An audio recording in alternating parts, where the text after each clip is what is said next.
Yo, what's up? It's March 18, 2013. This is Real Sports Talk. I'm GP. I'm Kendall. Yo, we live from the kitchen. We got 3 topics for y'all today. First topic, let's get it in. First topic, we got, yesterday it was Selection Sunday. Who, in your eyes, who are the 3 hottest teams going into the tournament this week? Okay, the hottest teams, I say, the team I hate to bring them up because they just knocked my Tar Heels off in the tournament last weekend. The ACC tournament last night is the Miami Hurricane. Okay. Shane Larkin is playing out his mind. He's only averaging 14.5 points, but he affects the game in many more ways than just scoring. Okay. He knows when to make the pass. He knows when to get the steal, and he can step up his D. This guy is one of the best players, should be player of the year. In my eyes, next to Trey Burke, is the best point guard out there in college. Now, the second team I got, they're playing in a weak West region, but they are balling, and that's Gonzaga. Gonzaga, they're led by a 7'1" center.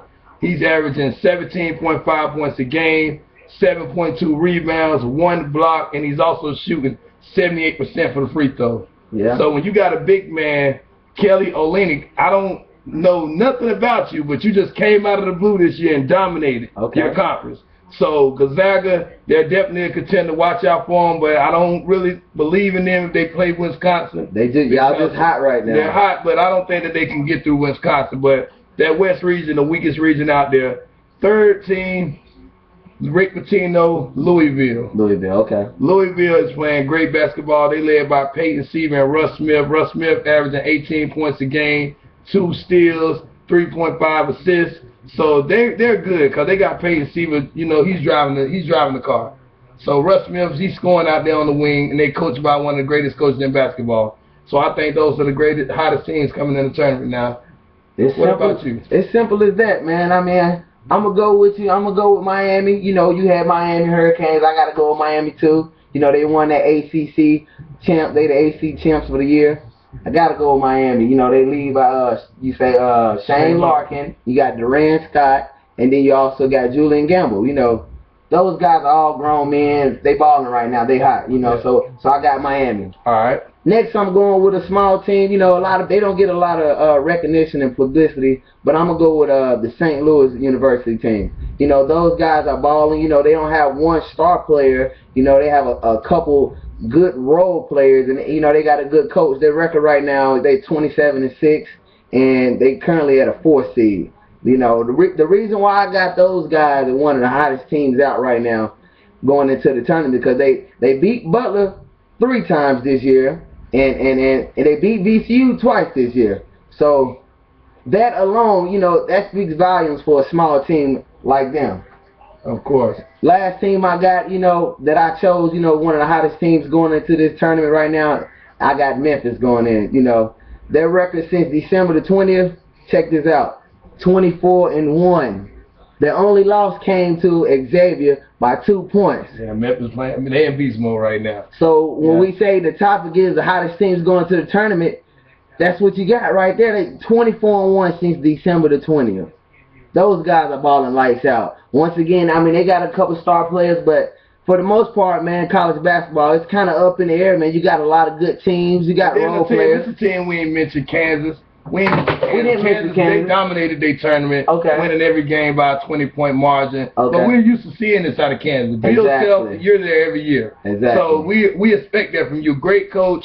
You know, they got, like you said, a selected group of good players. They don't have one superstar. You know, they don't have a Josh Selby this year. They don't have not one player carrying the team or a Thomas Robinson. They have a cohesive team playing together as a unit, and they winning games, and they coached by a good coach.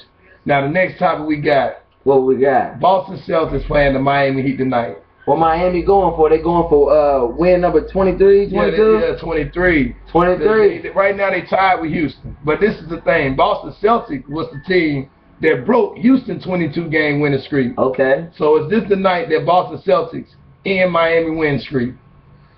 I say this is a pretty easy answer, man. I don't think Boston Celtics have it, man. The way the Miami Heat is rolling right now, man, you got LeBron, he's got the MVP of the year in the bag. Then you got Dwayne Wade, he can make an argument for MVP, co-MVP, you know. And then you got Man, you got all kinds of guys. You got Ray Allen, Super Mario Chalmers. Man, you got Chris Bosh. You know, man, their team is rolling right now. I kind of expected this out of Miami. 2 or 3 years ago, I'd say Boston maybe could knock them off tonight. But, man, I got to go with Miami, man. And then another thing, Boston is playing out without their guard, Rajon Rondo. So I had to go with Miami tonight. Okay. Any other time I would agree, but I do think this game going to be closer than what people expect. Okay. They're in the Garden.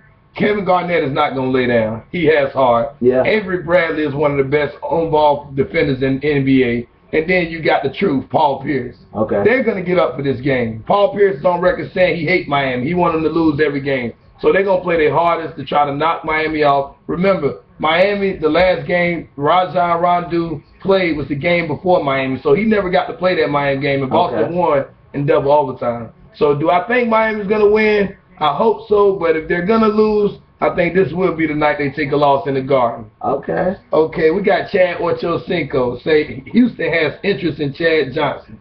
Yeah, he's not Ochocinco no more. He's Chad Johnson. Yeah. Is that a good move for the Houston Texans to get Chad Johnson? Now that all the drama has died down, you know. Evelyn gone. Well, Evelyn, she's out of the no more reality shows. You know. Now that all the drama's died down, man, I gotta say, man, Chad Johnson, he's a good football player. I say he's a good pickup in Houston, man. Yeah, other side of Andre Johnson. Yeah, he'll take off some of that pressure, you know, from Andre Johnson. You know, you can't really double team, triple team him with a Chad Johnson on the other side of the field. Does he still have something left in the tank? I think he does, but I wouldn't say he'll be a Pro Bowl like, you know, of usual. But I say he still has enough in the tank, you know, to boost, you know, the Houston Texans, you know, boost their resume. Yeah, I would say I'll take him. You know, you give him a shot. You ain't got to pay him much, you know, and I think he automatically know from sitting out the whole season last year that this is his last chance. And we see how T.O. was in Buffalo, quiet as a mouse. So Chad, I think he's getting his head together. I think that time off don't help him out and bring him back more motivated than ever. So, okay, man, that's the end of our show today. But before we go, we got to shout out the A&T Aggies. They made the NCAA tournament. Big shout out to A&T, man. They're going up against Liberty tomorrow at 6:40 p.m. Eastern Time, March 19th. Got to check them out. Got to rep A&T, man. Aggie pride, baby. Man, we out.